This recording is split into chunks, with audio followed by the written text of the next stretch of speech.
रामकृष्ण हरी जय खानदेश. बाळांनो, आज आपण गुळ तेलाचा शिरा बनवणार आहे. थंडीच्या दिवसात खूप पौष्टिक असतो, सर्वांनी आवडीने खायचा. चला बाळांनो, आपण साहित्य बघू. 1 वाटी गव्हाचं पीठ, 1.5 वाटी गूळ, 1.5 वाटी तेल आणि 2 वाटी पाणी. आपण पाक आणि विलायची पावडर. आता आपण पाक करून घेऊया.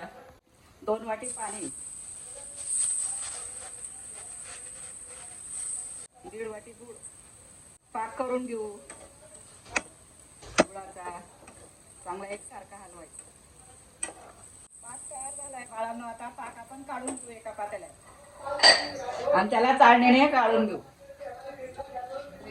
त्याच्यात खडे वगैरे काय असले तर आपल्याला त्रास होत नाही तोंडाला. 1.5 वाटी तेल घालू. 1 वाटी गव्हाचं पीठ घालून पीठ भाजून घेऊ खरपूस. पीठ लालसर भाजून झाले. आता त्याच्यात आपण गुळाचा पाक टाकू.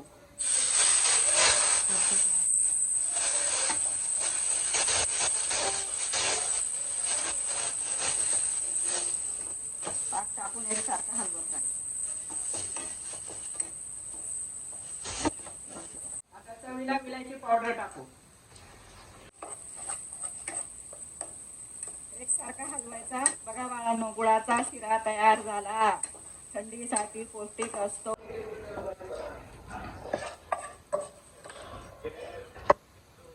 बाळांनो, शिरा तयार झाला. खाऊन बघा. चॅनलला लाईक करा, सबस्क्राईब करा.